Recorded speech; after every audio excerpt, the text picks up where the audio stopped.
Hi, Simon Beaton here with the briefing. Are you worried about AI taking your job? Well, what if it could get jobs instead?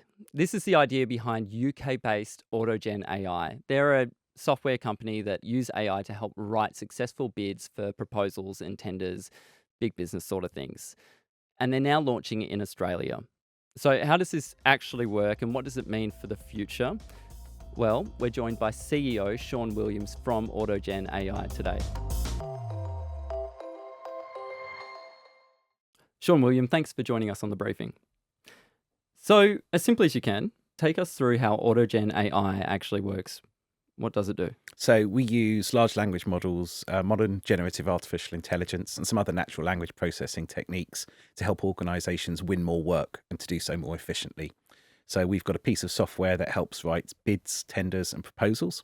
It Okay. helps to pull case studies, statistics, facts, evidence, and repurpose that for the exact customer you're writing for the exact proposal that you're writing for. So, if I'm a customer, someone using this, what am I putting in and then what am I getting back? Yeah, so think of it a bit like Excel, but for writing. Okay. So with Excel, if you're building a financial model, you're going to have an accountant. You're going to be putting in figures, but it's going to be doing all of the heavy lifting of the adding up, multiplying, checking, all of those kind of bits and pieces.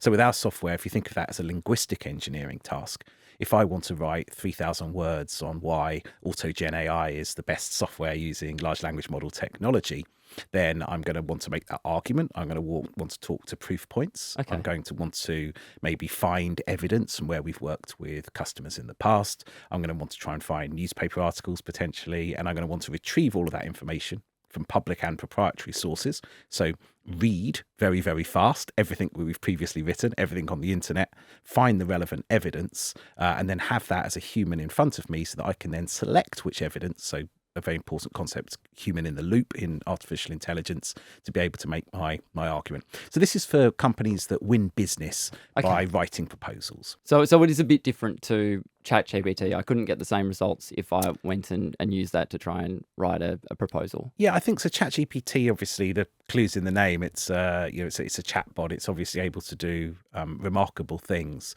but it's not specifically built for the task of evidenced narrative prose that wins work. So it's a bit like having, I don't know, like general tires versus, say, specialist tires on a Formula One car. Okay. Those specialist tires are going to help you go a lot faster. And if you're in a competitive race, if you've got general tires, you're going to lose. And if you've got specialist tires, you're going to win.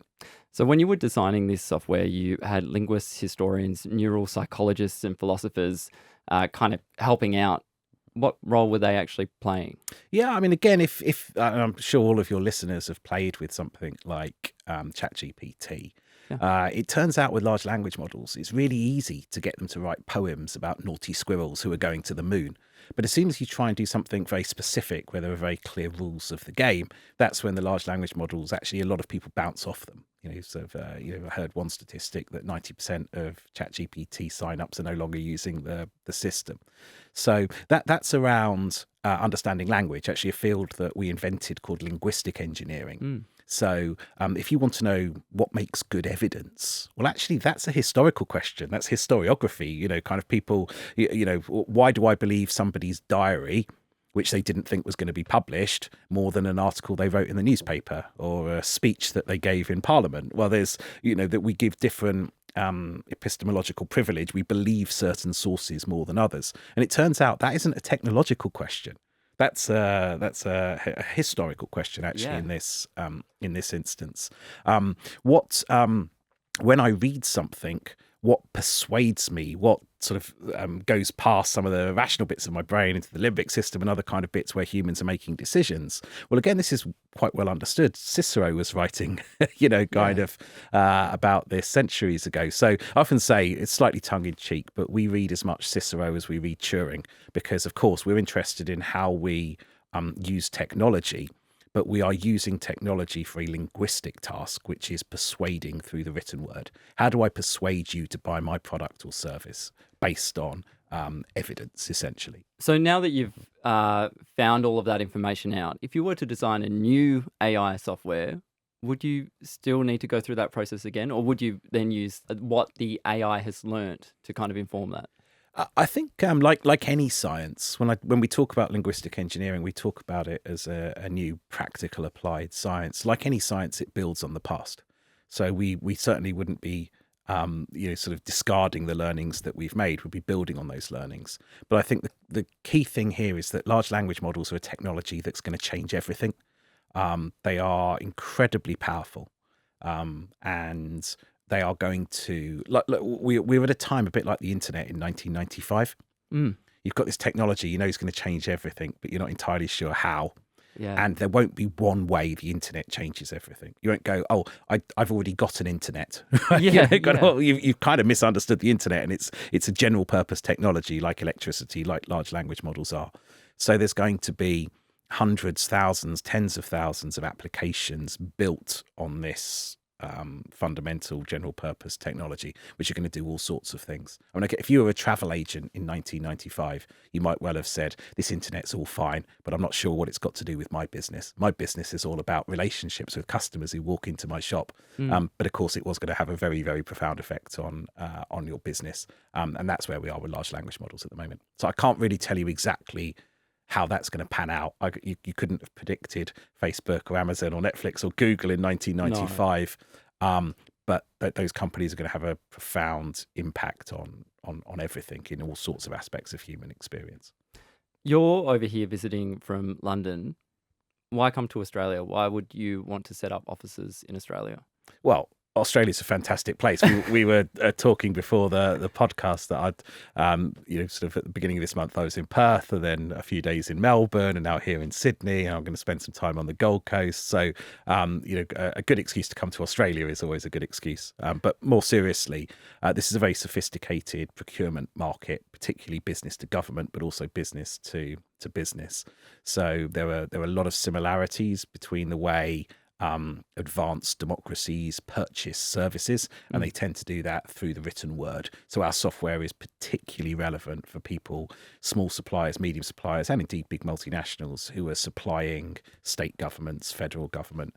So Australia is a very natural place for us. Of course, we're using the English language. So again, that is an advantage in the large language model technology that we're deploying. So for all of those reasons, Australia is a very attractive place to come. Is it hard to stop the software from hallucinating, meaning that it isn't truthful, it's making stuff up? So we encountered hallucination before it was called hallucination, because one of the great things about working in AI is you're really at the cutting edge of a number of new developments that are happening. So when we first encountered the hallucination problem, it wasn't called hallucination. So we came up with our own term for it. And we used to call it the Boris Johnson problem. All right. So after our British Prime Minister at the time, who was very good at sounding very plausible, but sometimes didn't always tell the truth. Now, I know that politicians aren't like that here in Australia. Here, that everyone always tells the truth and is perfectly. But in the UK, unfortunately, Boris had a bit of a reputation for fibbing. So when we first encountered the Boris Johnson problem, I said to my head of research and development, James, we've got to solve the Boris Johnson problem. We can't have people putting in tenders to government or tenders to other businesses with stuff that's factually inaccurate. He said, no problem, Sean. I can solve that for you. Can you just give me a quick 2-sentence definition of truth? And I said, okay. Well, kind of humans have been debating this for a few thousand years. So I came up with something which wasn't a very good philosophical definition of truth, but was a good definition of truth for the linguistic task that we're doing, helping people write bids, tenders, and proposals. And so our definition of truth for this purpose is something is true if you can show where the source or sources came from to make the claim, and if a human decides whether to believe those sources.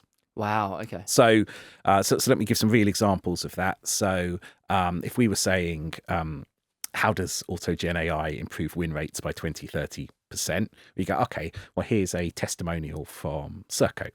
Here's a testimonial from Twin Training. Here's a testimonial where they have said, so it's external evidence. Yeah. And I've been able to pull that through, and I've said, well, where's that quote from? That's from the Times, who did an article in December where they interviewed our customers independently and reported on that. Okay, so I trust the Times.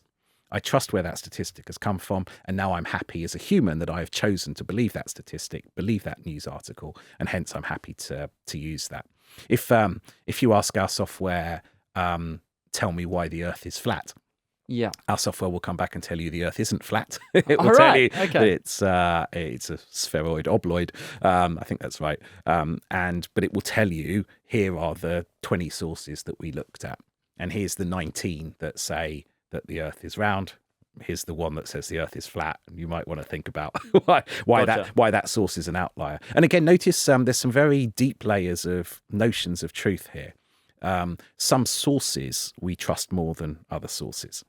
We trust something to be more true when there is more agreement between sources. So if you've got 100 sources and they all say X, then you're like, oh, okay, X is probably true. If you've got 100 sources, 50 say X and 50 say not X, then you're probably going to say, okay, this is disputed, right? Mm-hmm. Kind of. So again, there's all sorts of notions of truth that you need to build in. But it turns out, like, what is truth is a philosophical human problem rather than a tech problem. Actually, you need to solve that problem first, or at least solve it in a limited capacity like we have for the work that our software does, in order to be able to then solve it technologically.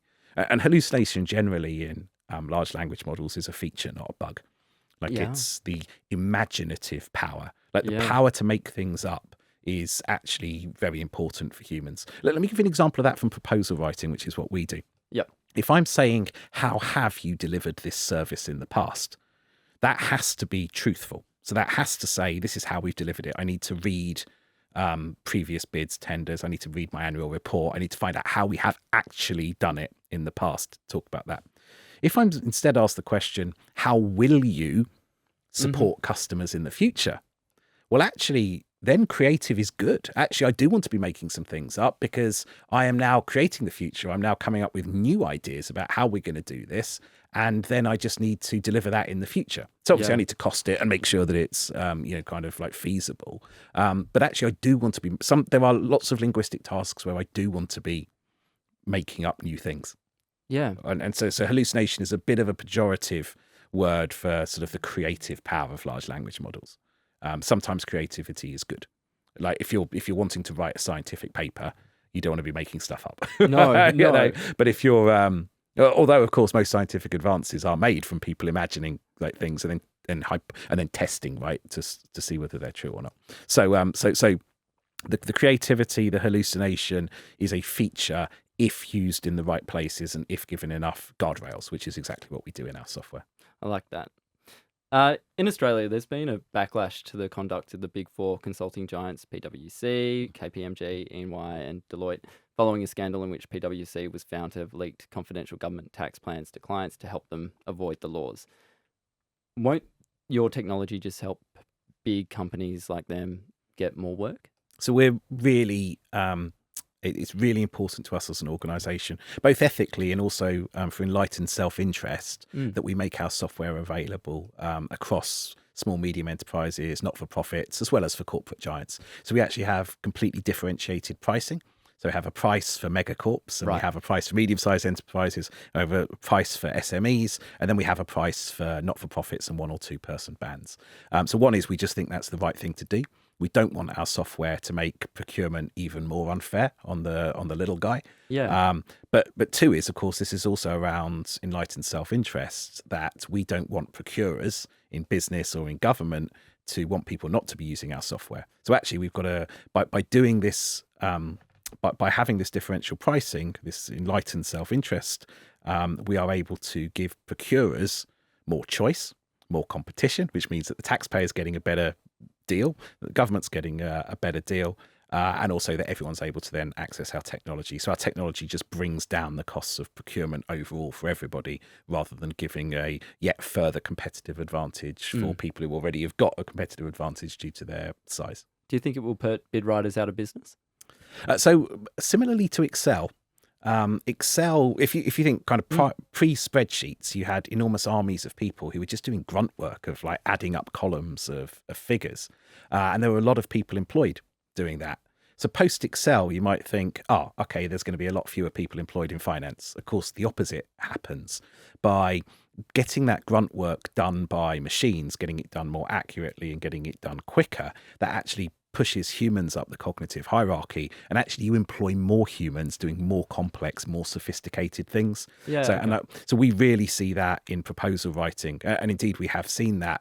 Our customers use our software. Their bid writers are now able to 8x their productivity. So they're putting in 8 times as many proposals, or they've got so much more time to make their proposals better that they're increasing their win rates by the 35% and more that you spoke about earlier, which means they're winning more work, which means they're able to go for more work, which means they need more proposal writers, which means then you've got this sort of virtuous circle. So at the moment, we're just seeing this increasing employment opportunities. The other kind of classic case study on this is radiology, where in 2016, Geoffrey Hinton of Google said there's literally no point anyone training to be a radiologist, because in 10 years' time, computers will be able to diagnose better than radiologists can. And it didn't take 10 years, it took 5 years. Yeah. And then so does that mean that there are no radiologist jobs anymore? No, actually, there are more people employed as radiologists, and radiologist salaries have increased.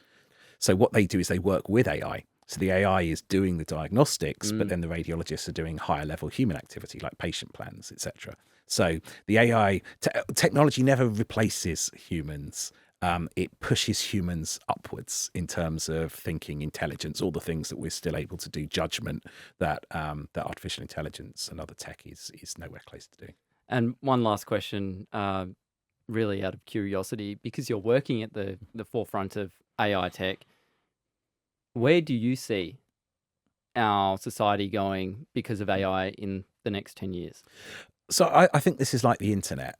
So it's going to change everything, but also it's not going to profoundly change humanity. Humans haven't changed in thousands of years. We are creatures that want to talk to one another, that want to interact, that want to have goals, that want to stay healthy, that want to be happy, that want to have families. That these are the humanity isn't going to change. AI is going to be a very powerful tool, like the internet is a very powerful tool, like electricity is a very powerful tool, like the steam engine was a very powerful tool, and we humans will find ways to use this tool to further our human goals. But it will be completely subservient to us. It will be something like electricity that makes our lives better in all sorts of ways. Exactly how, I can't tell you, because that's that's the, like electricity. You can't guess everything that's going to happen with electricity. A lot of this will just be very natural problem solving, very specific problems. Like we're doing for proposal writing. How do you make that quicker, and how do you help people win more? Yeah. People will be taking very specific niche specialist problems like that and applying artificial intelligence, and that will make humans' lives better across a huge swathe of areas, like every technological advancement has. Sounds good. Sean, thanks for joining us on the briefing. Real pleasure. Thanks for having me. Well, that is it for this episode. Thanks so much for watching. If you haven't yet, please like and subscribe and keep up to date with everything we do here at The Briefing. But also leave a comment below and let us know what you thought of this chat. I'm Sasha Barbagat. Catch you next time.